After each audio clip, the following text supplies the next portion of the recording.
Welcome back to another episode of Rugby After Hours. I'm your host, Johnnie Beattie, where we take a bit of time out with a star-studded panel to digest and have a bit of fun at the Rugby World Cup here in France. First, let's take a look back at round two and some of the action.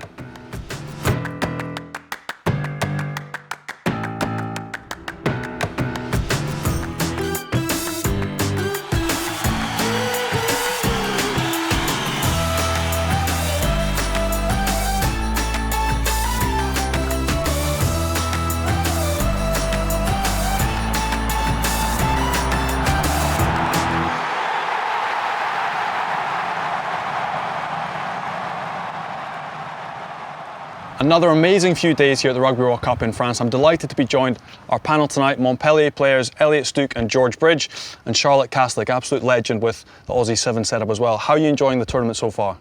Yeah, it's been awesome. I've been here with Wallabies Travel, so I went to the Fiji game yesterday, Australia-Fiji, and then I'm here next weekend as well before I go home.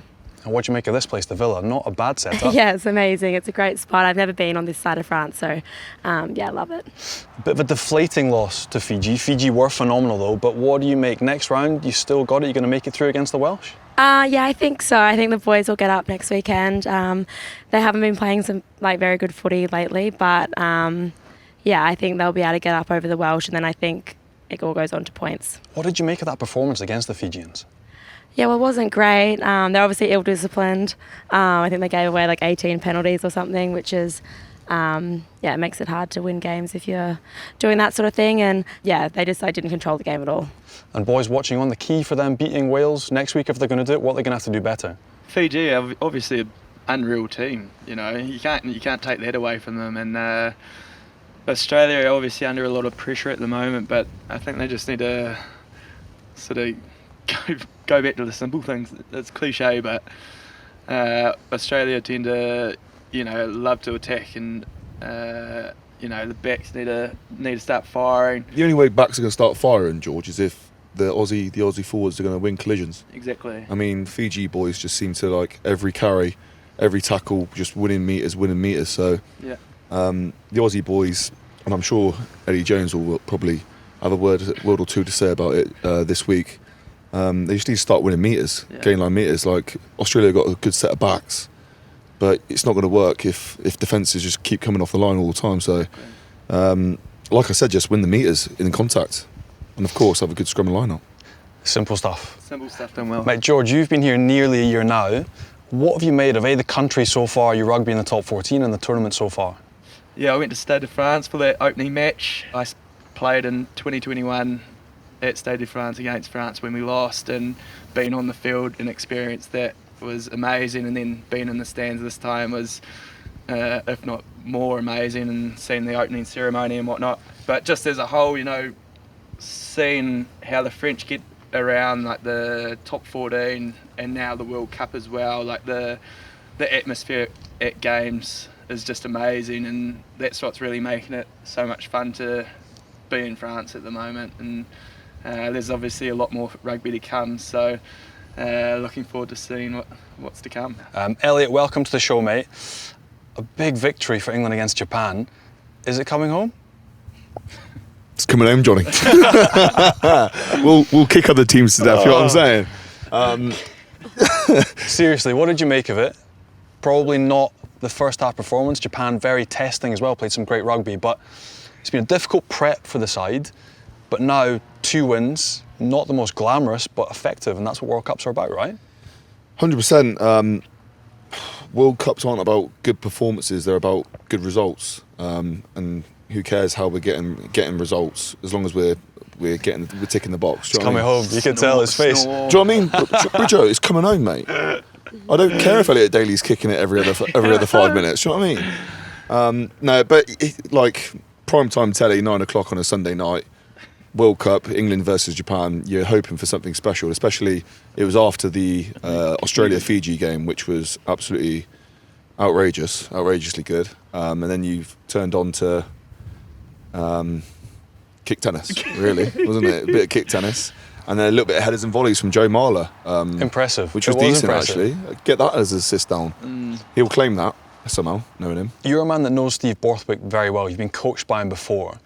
is the style of play, and again, to reiterate, the players were booed by their own fans after 45 minutes. I can't remember that in a really long time. But in terms of the bloke, the style, is this what you expect? Like, it's just all-out winning rugby. It doesn't matter what the style is. They don't care. They're just here to win.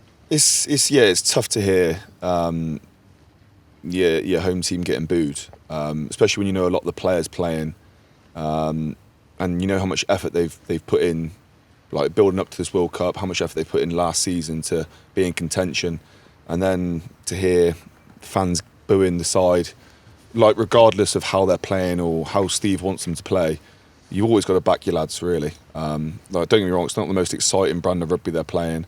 It's not pretty. I mean, it's pretty much kick, hopefully decent, do well at set piece, go up the field again and get a try or get 3 points. I mean, you saw how Fordy did it the week before with 14 men against Argentina. Like, you just got to find a way to win. You got to find a way to win. We did that against Japan. We did that against Argentina. So I'm still backing the lads. Cool, that is our guest view on the tournament so far. Now it's time to get your review as we dive into Reddit and weep. So the team here at World Rugby Studios have been searching the socials to find the best online takes from the past week on Reddit. We're going to have a read, share them with you, and find out what you make of it. Do the All Blacks overestimate their talent? George, I'm coming to you, mate. Are the ABs overrated? What do you reckon?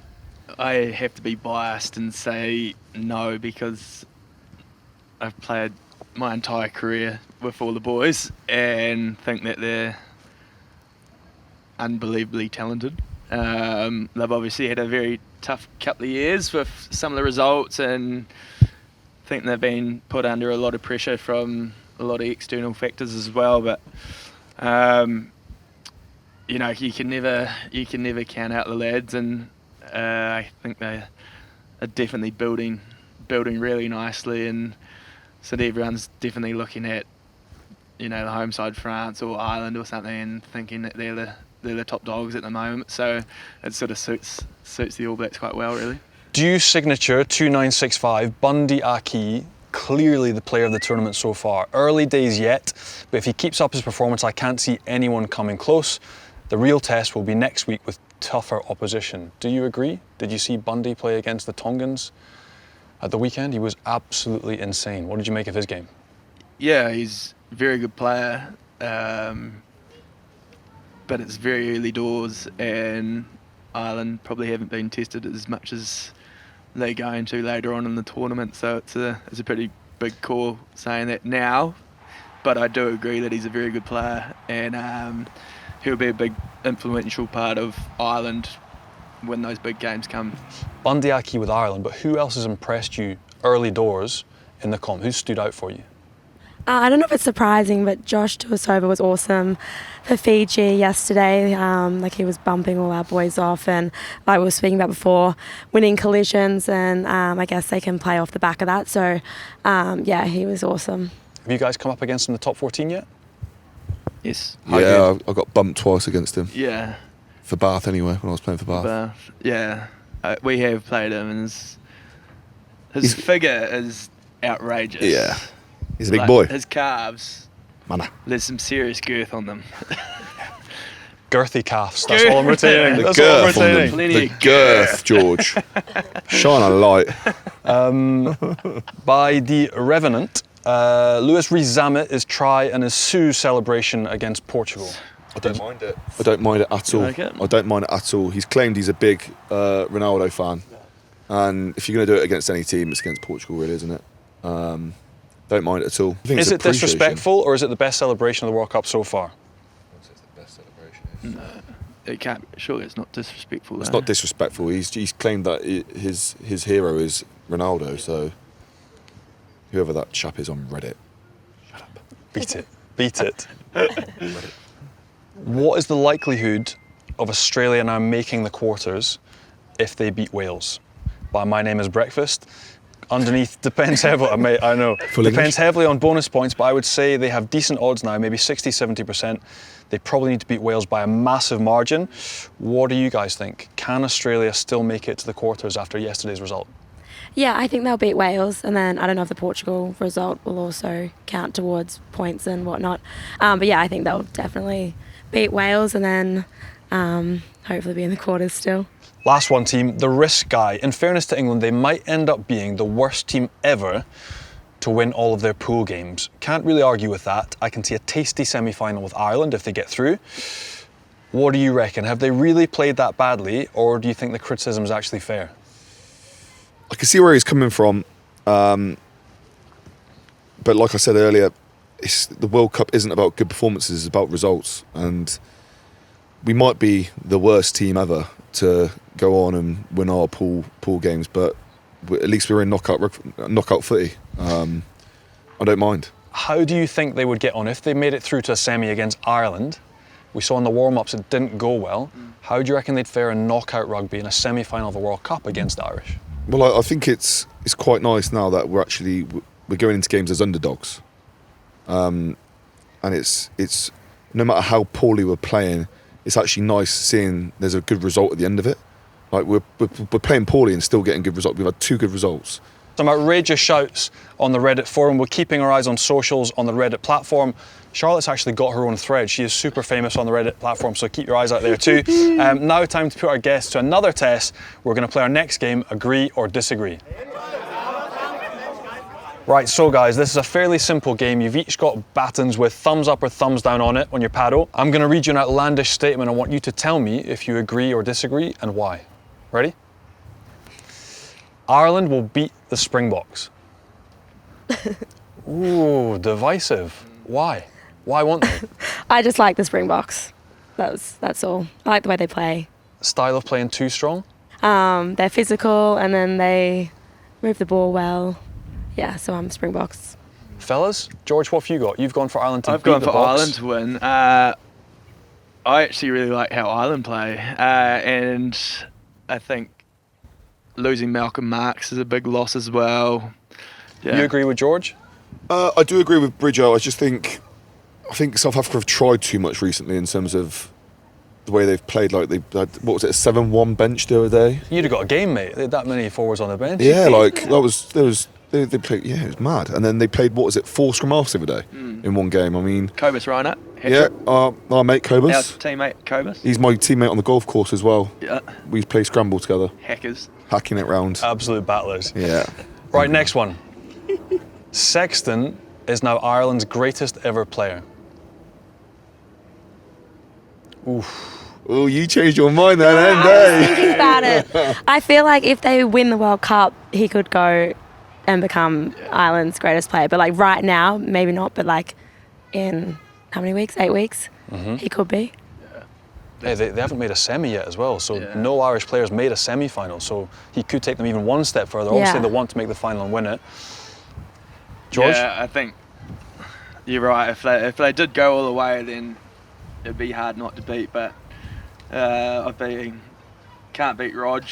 I've been coached under Rog, and he's a legend. Brian O'Driscoll as well. There's some big names. Yeah, so. you can't go far. I think Brian O'Driscoll's got GOAT status really in Ireland. Yeah, like he's the man. Yeah. The player of the tournament will be from the Southern Hemisphere.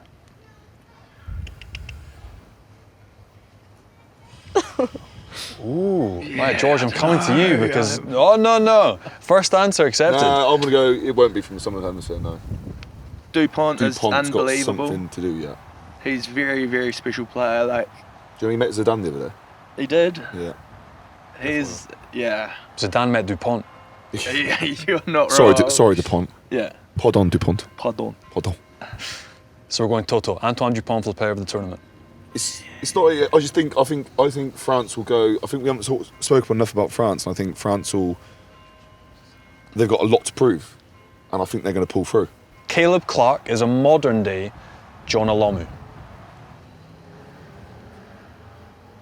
Is a modern day John Malone? Yeah. Absolutely not. No way. It's impossible. Impossible. I'm coming to you. You've played with Caleb. Yeah. There's nothing to do with Caleb, and there's plenty of wingers around that are the same size, but like Jonah's Jonah, you know, like Jonah put rugby on the map within world sport, you know. He was the original superstar of world rugby, and Rightly so. 100%. Oh, it was a joke. And now, now there's this just a rude amount of athletes that are probably the same size as him and stuff, but there's never going to be the same sort of Jonah, you know? Amen. Yeah. Samoa will cause an upset against England in their final pool game. Ooh. I'm coming. Oh. Yeah. Didn't see that one coming. What's happened there? Talk us through that one, mate. Well, we saw them train the other day, didn't we? We did, yeah. Because they're down in Montpellier. They're based at Montpellier GGL. at the moment, and we turned up, and I generally couldn't get over the size of these gentlemen. Yeah. Their training looked fun. It looked intense. It looked fun, but they looked like they're having a good time. Whereas, like, hopefully that transfers to where they play. Yeah. And, like, we're watching England play at the moment, and I think we can all categorically say that we're not enjoying watching them play. No. In fact, we're close to turning channel off. But I think the way the Samoa could play, and they do have a bit of freedom in there, and they do have a bit of looseness. So I think that could cause a little bit of an upset. I just can see a spanner in the works there. Yeah, I agree, and I think they're well coached. Got Tano Manga, Andrew Goodwin, Mapasua. yeah, and they've got a good amount of experience as well. Stephen Luatua, Christian Liliafano, Big Chrissy Vui. yeah, Yeah. Lima Sopoanga. So like those guys will certainly Players have been there and done that, yeah. have to step up, and they've been in those positions where they do have the ability to sort of lead the team around, and it'll be good to watch. That'll be an epic game. Cheslin Colby is currently the best winger in World Rugby. Oh God. I'm coming here, Charlotte.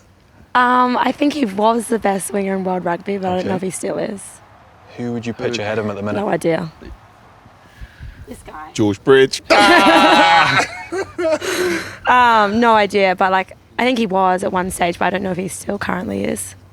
I don't think like people recognise like how tough he is. How tough. How hard he is. How hard he physical. is. Like Yeah. obviously everyone sees his footwork and stuff like that, but like his work rate, his breakdown effort, skills. his I don't know, it was like a few years ago, like he bumped off a French 6 or something, like, and he's not like a big bloke, you know. Big so bloke. like I've marked him a couple of times, and it's pretty. It's tough going. It's tough. We had Toulon last season, didn't we? At home, and I was like, I had to look after old Stooke a couple of times. I was like, You're a man. who ate Cheslin? You're a man. Quick fire, the last through. We'll rattle through these. England will dominate whoever they meet in the quarters. Wales will beat Australia this weekend. You're taking your time to think about these, mate. France were lucky to beat Uruguay. Yeah, geez, I'd have gone green there. I'm against the grain. Yeah. Lastly, Rugby Sevens is the new breeding ground for 15s.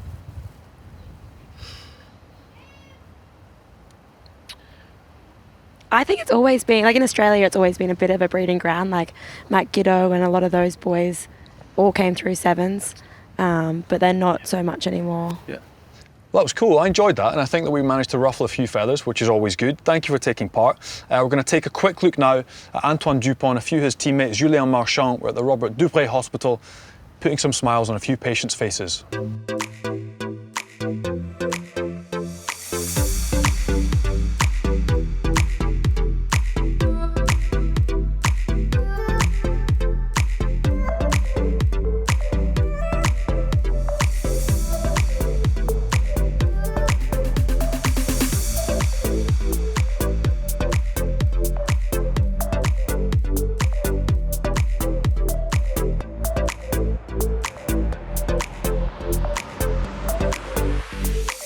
Amazing to see the French boys doing their bit, and so good to see the Fijians. Rounders and training boys, I reckon Cockers to have you doing that down in Montpellier, you know? Yeah, probably nice little warm-up, some bear crawls chucked in there as well. Absolutely no fun whatsoever. What's the strangest thing he's made you do at training so far? Oh, can we say this out loud? I don't know. We had tops off mauling at one point, which was sweaty. But that's not just Montpellier. He's done that everywhere.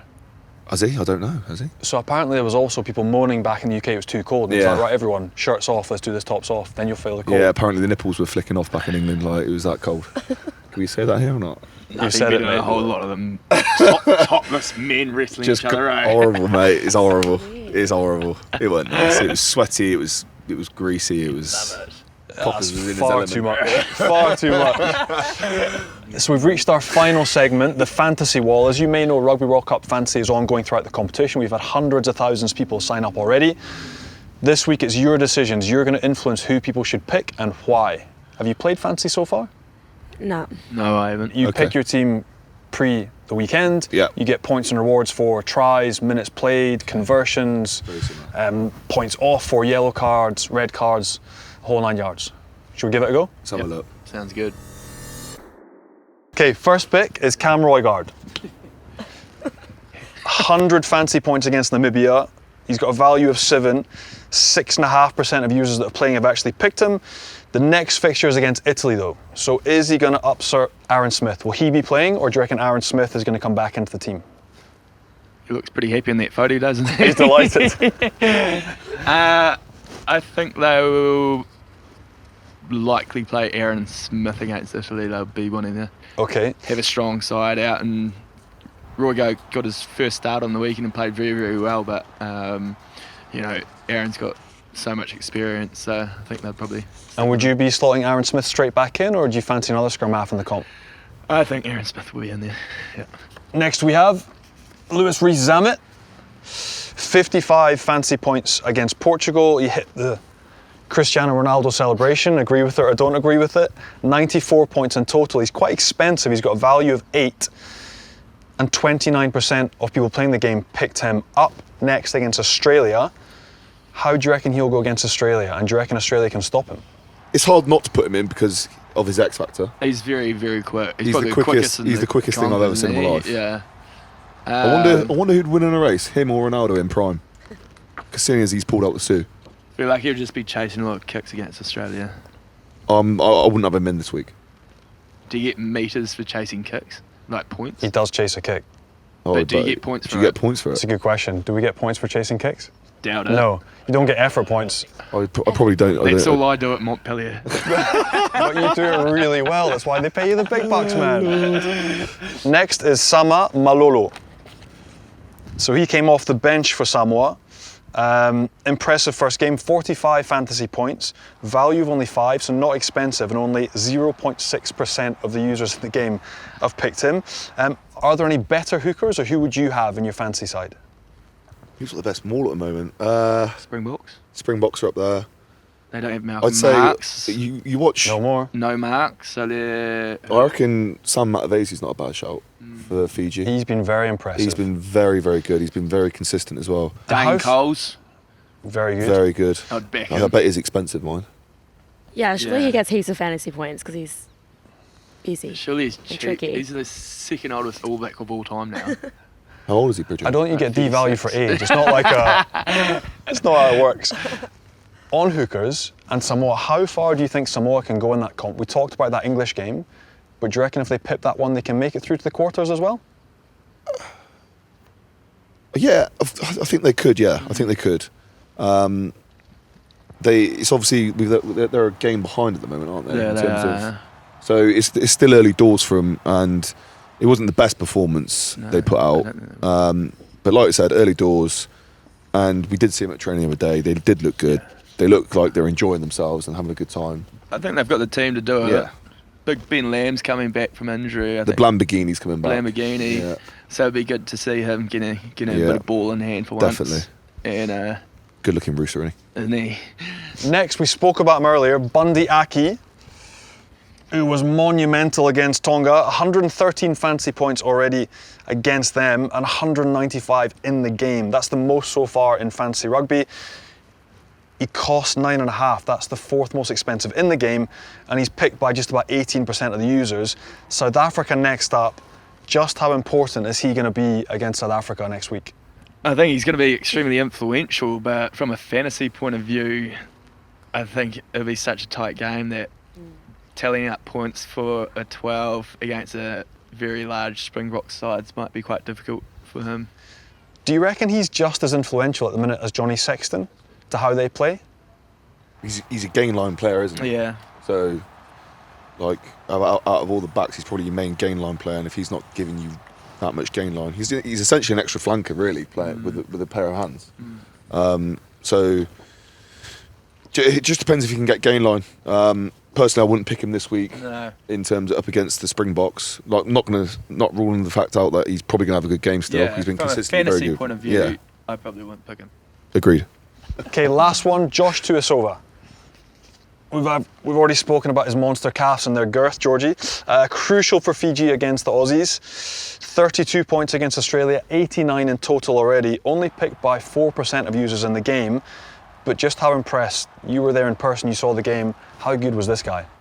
Yeah, and I think in terms of fantasy points, like tackle, bust, offloads, obviously get points. So he in fantasy would be a good pick. And yeah, he was awesome yesterday. But like in terms of fantasy as well, I think he'd be a good one to have in your team. What about you, Georgie? Will you have him in? Yeah, I think it'd be rude not to. They're playing Georgia, who are a strong team as well, but you sort of saw what he did against Australia, and he's just got that all-round game, so he can pick up points through anything really, so I'd definitely be picking him. Well, there we go. Those are the expert picks for round 3. And while you're here, I'm going to ask you before you go for a winner. Who do you reckon is going to win this comp? France at home. Easy? Not easy, but yeah, France. I think France have got something to say here. Yeah. I'm backing All Blacks though. I think. You're such. Get off the fence, bro. Wow. They're not going to win it. I reckon they're my boys. They're my boys. There we go. The predictions are in. Thank you very much, Elliott, George, Charlotte. Thank you for joining us. It's going to be exciting no matter which way it ends. We look forward to seeing who wins this edition of the Rugby World Cup, and we'll be back next week to wrap up week 3 of the action.